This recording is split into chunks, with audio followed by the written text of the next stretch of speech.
तो मोदी जी ने 15 लाख रुपए दिए हैं, एक नहीं मिलेगा आपको। 15 लाख रुपए का सूट पहन लिया मोदी जी ने। हेलीकॉप्टर में से भी रुपये मार लिए, और ये हम नहीं कह रहे, इटाली की कोर्ट कह रही है, इटाली की court. Yes, I was born in Italy. मेरा रिश्तेदार इटली में रहता है, नहीं रहता है ना?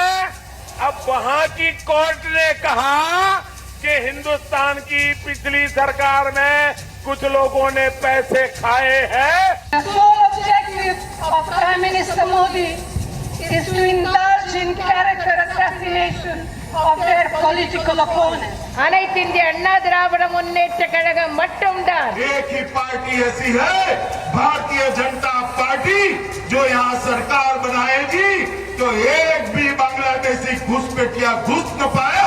তৃণমূল কংগ্রেসই বাংলায় তৃণমূল কংগ্রেসের বিকল্প, আর কোনো বিকল্প নেই।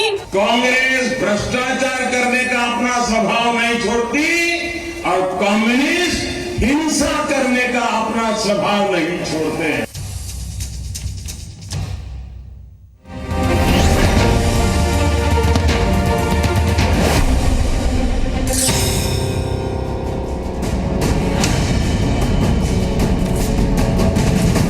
तो स्वागत है ब्रेक के बाद एक बार फिर से आपका महा एग्जिट पोल जी न्यूज पर लगातार आप देख रहे हैं। एक के बाद एक जैसे जैसे एग्जिट पोल आ रहे हैं, सारे आंकड़े, सारे रुझान एक साथ एक जगह हम आपको दिखा रहे हैं, कहीं आपको जाने की जरूरत नहीं। अपना रिमोट रखिए किनारे।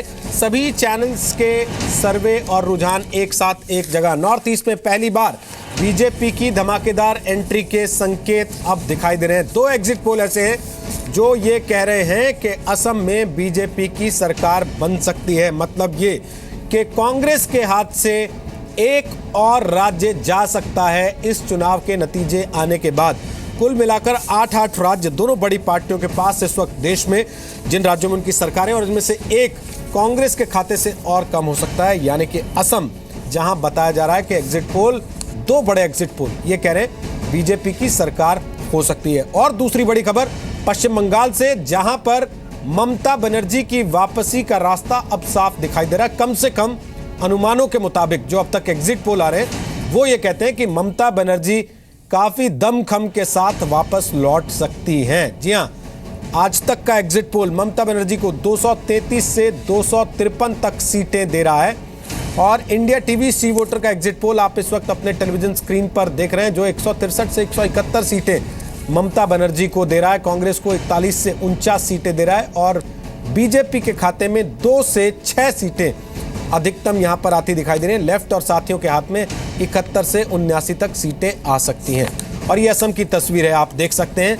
आज तक एक्सिस का पोल है, AIUDF 6 से 10 सीटें, अन्यों के खाते में 1 से 4 सीटें, बीजेपी और सहयोगियों को 79 से 93 तक सीटें, और कांग्रेस और सहयोगियों को 26 से 33 तक सीटें मिलने के आसार इस एग्जिट पोल के मुताबिक दिखाई पड़ रहे हैं। तो दो बड़ी बातें इन एग्जिट पोल्स की, वो ये कि कांग्रेस के खाते से एक राज्य और कम होने के आसार, और दूसरा ममता बनर्जी का दबदबा पश्चिम बंगाल में बरकरार है। लेकिन बीजेपी इस बात को लेकर खुश हो सकती है कि वहां उनका दखल थोड़ा सा होगा, रहेगा, बरकरार रहेगा। अभी इंतजार रहेगा केरल का, पुडुचेरी का, तमिलनाडु का, वहां के एग्जिट पोल्स क्या कहते हैं आपको फटाफट बता दूं। हमारे साथ खास मेहमान इस वक्त कौन कौन मौजूद हैं। दो पत्रकार वरिष्ठ हमारे साथ यहाँ स्टूडियो में, जिनसे आप लगातार रूबरू हैं। एक बार फिर से आपका परिचय करा दूं। सुमंत भट्टाचार्य हमारे साथ हैं, वरिष्ठ पत्रकार हैं, और संतोष जॉय भी हमारे साथ हैं, वो भी वरिष्ठ पत्रकार हैं।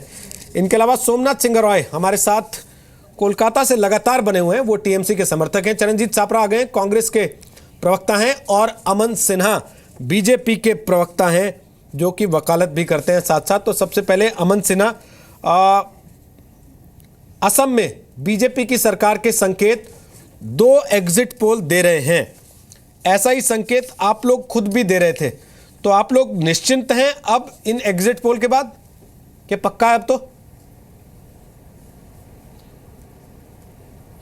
देखिए, ये एग्जिट पोल एक अच्छा ऑस्पिशियस साइन है, और मैं ये कह सकता हूँ कि सारे एग्जिट पोल जितने भी अभी तक आए रोहित जी, स्पष्ट रूप से ये दिखा रहे हैं।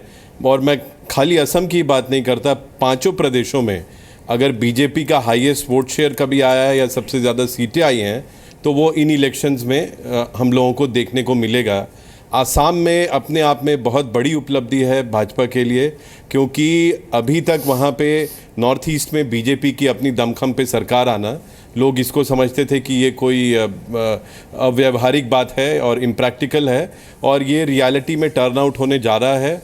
और आप देखेंगे कि क्लियर मेजॉरिटी के साथ वहाँ पे बीजेपी अलायंस को नंबर्स मिलेंगे, और मुझे लगता है कि ये अपने आप में एक बहुत ऐतिहासिक विजय होगी। और मुझे लगता है प्रधानमंत्री नरेंद्र मोदी जी के नेतृत्व को और हमारे पार्टी अध्यक्ष श्री अमित शाह जी की जो संगठन की जो उनके कुशल जो स्किल्स रहे, ऑर्गेनाइजेशनल स्किल्स, ये एक उसको दर्शाता भी है। सर कुछ चीजें 19 तारीख के लिए रख लीजिए, संतोषजनक मुझे सारी लगता है बातें आज ही कह देंगे बीजेपी को आने वाले हैं। अमन जी थोड़ा सा 19 तारीख के लिए रख लीजिए, ये जो क्रेडिट देने वाला है, मैं ये कह रहा हूँ कि अपने आप में 19 को सर नतीजा आ जाने दीजिए। मैंने कहा, कहीं ऐसा ना हो बिहार में बहुत सारे एग्जिट पोल ने आपकी सरकार बना दी थी। रोहित जी, मैं एक एविडेंस आपको बस ये बता रहा हूँ। Yes right. नहीं, मैं आपको बस ये एविडेंस बता रहा था कि जितने भी प्रदेश हैं उनमें हाईएस्ट वोट परसेंटेज अभी तक अगर कभी आया होगा तो वो इस बार है भाजपा का, और हाईएस्ट नंबर ऑफ सीट्स भी खाली आसाम में ही नहीं बाकी प्रदेशों में भी देखेंगे आप, चाहे वेस्ट बंगाल हो या केरला हो, वहां पे भी हम लोग अपनी स्थिति को बहुत इंप्रूव करेंगे।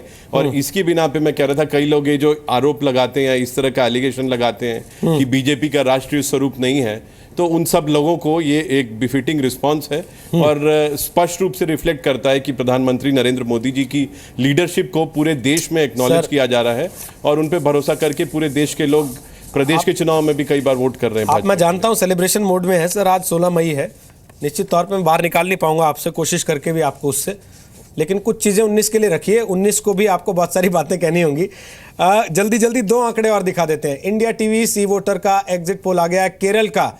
चरणजीत छापरा के पास चले, उसके पहले फटाफट केरल का जो पहला एग्जिट पोल है वो क्या अनुमान दे रहा है आपको दिखा देते हैं। इंडिया टीवी सी वोटर का एग्जिट पोल कह रहा है बीजेपी सहयोगियों को 0 से 4, यूडीएफ को 54 से 62, एलडीएफ को 74 से 82 और अन्य को 0 से 1 सीट मिलने के आसार केरल में दिखाई पड़ रहे हैं। इसके साथ साथ तमिलनाडु का भी एक एग्जिट पोल हमारे पास आ चुका है, और ये एग्जिट पोल है आज तक एक्सेस का, जिसमें बीजेपी को 0 से 3, एआईएडीएमके प्लस 89 से 101, डीएमके प्लस 124 से 140 और अन्यों के खाते में 4 से 8 सीटें जाने के आसार इस एग्जिट पोल में साफ तौर पर दिखाई दे रहे हैं। चरणजीत छापरा, एक बात तो तय है कि खोने के लिए बीजेपी के पास कुछ था ही नहीं, था तो आप ही के पास था, और उसमें से एक खोने के आसार दिखने लगे एग्जिट पोल में कम से कम।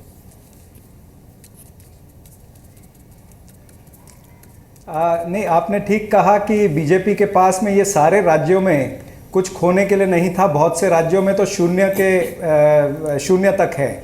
अब उसमें अगर कुछ ऐड होता है तो जाहिर है वो खुशी मना सकते हैं। जहाँ तक आसाम की बात है, मुझे नहीं लगता कि ये आंकड़े कुछ अंदरूनी चीज़ें दर्शा रहे हैं कि जिस तरह से आसाम में बहुत अच्छा काम तरुण गोगोई जी ने किया है, और सारी चीज़ें अगर देखते हुए, वहाँ पर बांग्लादेशियों का इशू देखते हुए, या लोअर आसाम में जिस तादाद से वोटिंग हुई है, हाईएस्ट परसेंटेज लोअर आसाम में हुई है, उसमें कांग्रेस को लोअर आसाम में एडवांटेज है ही है। जिस तरह से आपके आंकड़े वेस्ट बंगाल दिखा रहे हैं, वेस्ट बंगाल में आपकी एग्जिट पोल ममता पर कुछ ज़्यादा ही ममता दिखा रही है। मुझे नहीं लगता कि शारदा कांड जो हुआ, जिसमें उनके नेता फंसे, जिसमें हजारों लोग का पैसा फंसा है, ममता को इतनी ममता एग्जिट पोल दिखा रही है, ये सच्चा नहीं होगा। ये 19 तारीख को मुझे लगता है कि विपरीत कुछ हमको देखने के लिए मिलेगा। ये आपकी एग्जिट पोल जो दिखा रही है ये ठीक नहीं वेस्ट बंगाल के मामले में।